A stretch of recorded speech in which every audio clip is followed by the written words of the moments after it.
Viens relever le défi pour la terre. C'est pas difficile, un geste à faire. Viens relever le défi pour la terre. Ne laver de main, sois solidaire. La terre est entre tes mains, protège-la pour tes enfants demain. La terre est entre tes mains, protège-la pour tes enfants demain.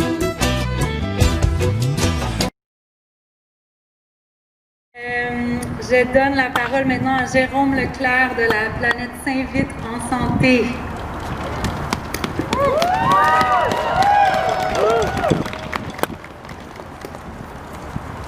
Bonjour tout le monde, ça fait plaisir de vous voir. Donc, je m'appelle Jérôme Leclerc, je suis membre du conseil exécutif de la Planète Saint-Vite en santé, mais je suis surtout infirmier clinicien en soins à domicile.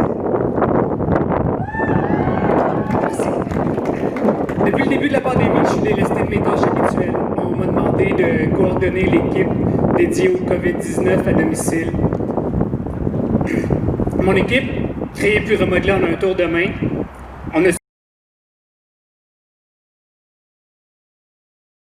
milliers de dépistages. J'ai vu de mes yeux les conséquences désastreuses de ce sournois virus. J'ai vu l'acharnement et le dévouement de mon équipe et de mes collègues afin de garder la tête au-dessus de l'eau et donner les soins requis. J'ai vu les efforts immenses déployés par le ministère et le CIUS pour contrer cet ennemi invisible. J'ai vu mes anciens collègues et amis des Forces armées canadiennes être appelés en renfort in extremis. J'ai vu la fragilité de notre système. J'ai vu le chaos et la résilience. J'ai vu le gouvernement et la population préoccupés, apeurés, prêts à écouter la science. J'ai vu le gouvernement prendre la crise à bras-le-corps afin de sauver des vies et préserver notre santé à tous. J'ai vu les budgets être débloqués. Mais pendant que mes collègues et moi nous étions au front, une incohérence me scandalise. Pourquoi le gouvernement agit-il sans ménagement pour combattre cette crise sanitaire alors qu'il reste les bras croisés face à la crise climatique? Cette catastrophe annoncée qui me glace d'épouvante. 6 millions de personnes meurent chaque année en cause de la pollution de l'air. Notre sécurité alimentaire est mise en péril par l'érosion, la monoculture et les pesticides. L'OMS prévoit le décès de 250 000 personnes chaque année dès 2030 uniquement en raison des changements climatiques. Les catastrophes naturelles se succèdent et s'emballent. La crise climatique est notre ultime combat, une urgence de santé encore plus grande. Tant d'efforts pour combattre la COVID-19 et retrouver une vie normale. Et pourtant,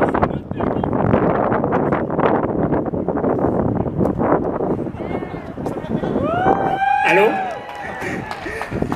Et pourtant, ce mode de vie nous détruit à petit feu. Dans quel monde grandiront mes deux fils? Je ne peux pas le dire avec certitude, mais je sais, comme l'ensemble de la communauté scientifique, qu'il ne sera pas tendre. J'ai eu peur et j'ai toujours peur pour mes patients. Mais même une fois que ce virus va être contrôlé, j'aurai encore peur pour eux et pour nous tous. J'ai vu ce gouvernement déployer des efforts sans précédent pour combattre cette pandémie. Alors qu'est-ce qui l'empêche pour combattre ce cauchemar climatique? Peut-être que ce gouvernement est malade lui aussi. Peut-être que le gouvernement souffre de démence. L'appui inconditionnel au projet Gionel Québec et son obstination à construire un 13e lien me le laissent croire. Son absence de réponse cohérente face à l'appel pour une relance verte et juste me le confirme. Son absence d'initiative est scandaleuse, la mollesse de ses actions est répréhensible. Son plan vert touche à peine à l'ampleur du problème devant nous. Il n'est pas suffisant. Mon avenir, celui de mes enfants et de notre planète, est-il si peu important pour vous, Monsieur Legault? Je vous ai vu écouter la science. Je vous ai vu délier les cordons de la bourse pour notre bien-être commun. Je vous ai vu agir chaque jour afin de vaincre cette pandémie. Aujourd'hui, j'exige la même ferveur et la même efficacité face à la crise climatique.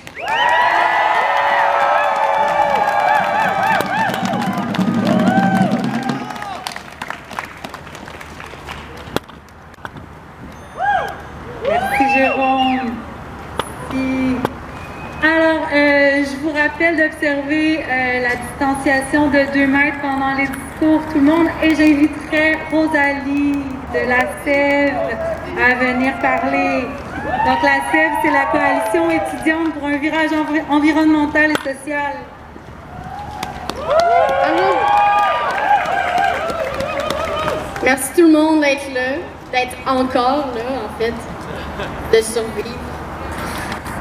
Rappelez-vous, il y a 10 ans, en 2010, vous étiez où? Qu'est-ce que vous faisiez? Est-ce que ça vous paraît loin? Je pense pas, non. En 10 ans, il y a énormément de choses qui ont changé. Puis il y a beaucoup qui s'est passé, mais ça s'est surtout passé ultra rapidement. Moi, j'ai l'impression que 2010, c'est comme si c'était hier, puis que 2030, c'est demain. On a 10 ans pour devenir carboneutre, puis chaque plan contre les changements climatiques que notre gouvernement va nous proposer est déterminant pour le reste du siècle. On peut pas laisser passer de fausses ambitions. Pas besoin d'être expert pour savoir que le plan de la CAQ, c'est rien de plus qu'une job de peinture. Ce n'est que des incitatifs puants, le néolibéralisme. Je suis étudiante au bac en économie et je comprends la game de la croissance, la religion du libre marché. Je peux vous dire qu'une relance économique, ben je m'en calisse. Je veux une transformation de l'économie, pas de relance vers un productivisme acharné qui nous fait perdre le sens de la réalité, tellement qu'on est travaillé à survivre puis consommer du bonheur matériel pour surmonter les burn-out puis la dépression. J'en veux pas. J'en veux pas de ce modèle économique basé sur le néolibéralisme, basé sur des hypothèses qui sont fondamentalement fausses. Hier, j'étudiais pour mon examen. L'homo economicus préfère toujours plus à moins. C'est la fausse hypothèse fondamentale à l'économie de marde que j'étudiais. C'est ce qu'ont étudié les décideurs politiques, ce qui nous fait foncer dans le mur de plus en plus vite. C'est vrai qu'on veut toujours plus, mais ce qu'on veut toujours plus, c'est de l'amour. Ce qu'on veut toujours plus, c'est du support entre les uns et les autres. On veut plus d'entraide, plus de compréhension, plus de liens dans nos communautés. On veut plus d'éducation, plus d'empathie, oui, plus d'empathie. On en veut plus de ça. Parce que c'est ça qu'on a besoin pour être bien. Fait qu'on se mobilise et profitons de la crise économique dans laquelle on s'enfonce de plus en plus pour reconstruire notre système qui respecte les limites de l'humain et de la planète. Merci.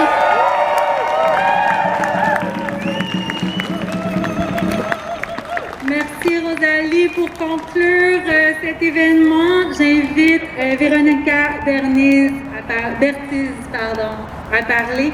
Véronica vient de l'organisation Jeunesse Philippine Progressiste de Montréal. Merci beaucoup.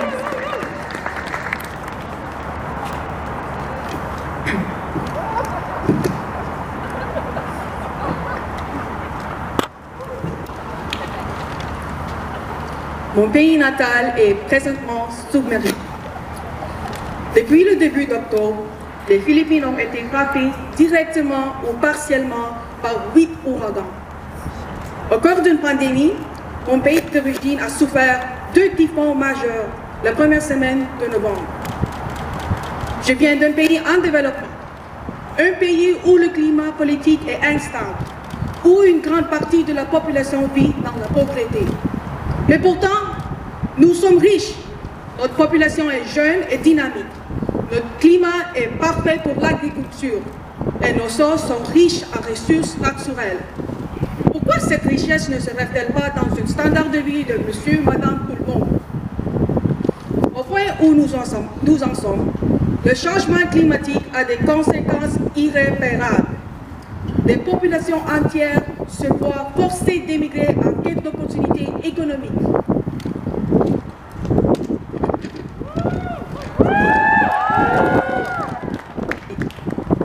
Ils quittent la campagne par milliers, se retrouveront dans des vies dangereuses et denses, sans contact, sans ressources. Et c'est là qu'ils rencontreront des recruteurs d'emplois malhonnêtes qui n'hésiteront pas à prendre avantage de leur situation déjà désespérée. Ils seront exploités, maltraités et même trafiqués. Je les ai vus dans un champ de presse de Laurentides. Savez-vous qui a accueilli votre avocat bio? Pensez-vous qu'ils ont une chance d'obtenir leur résidence permanente? Non. Autre question. Les accords internationaux d'importation de la main-d'œuvre ne le permettent pas. Le capitalisme est une maladie.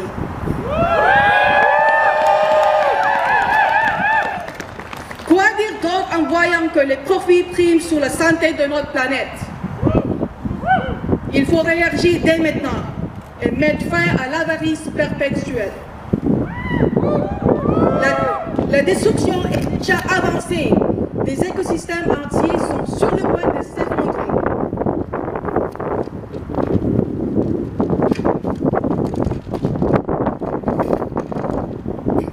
Les humains ont détruit des forêts, des récits, des nations. Le Canada a sa part de blâme, tout comme les autres pays développés. Nous sommes tous complices. Savez-vous qu'il y a des déchets canadiens dans mon pays d'origine? Un nouveau continent de plastique et de vidange est actuellement en formation dans l'océan Pacifique. Quelle honte! Le Canada a une empreinte écologique pire que celle des Philippines. Un pays qui compte plus de 3 fois la population canadienne.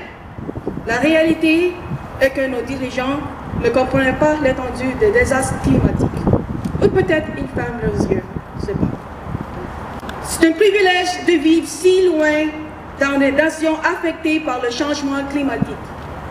C'est donc ces nations dont l'exploitation nous a rendus riches. Pour le Canada, la crise climatique ressemble à une vague d'immigration comme on n'a jamais vu. Des millions de réfugiés climatiques dont le pays ont été ravagés par une catastrophe naturelle après l'autre, ne sachant plus vers qui se tourner. C'est inévitable et nous n'en faisons pas assez du tout. Être ici avec vous tous, ça me donne de l'espoir.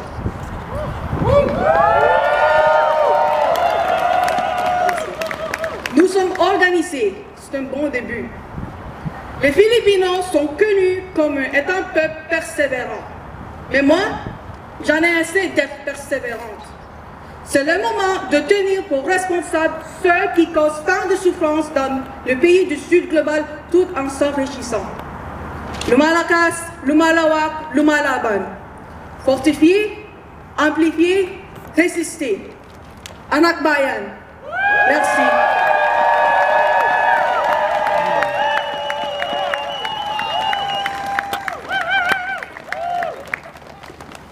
Merci tout le monde pour votre présence. Merci d'être venu. Merci de continuer. On se revoit en 2020, en 2021. Une fois que cette pandémie-là, on espère, va être derrière nous parce que ce n'est qu'un début. Continuons!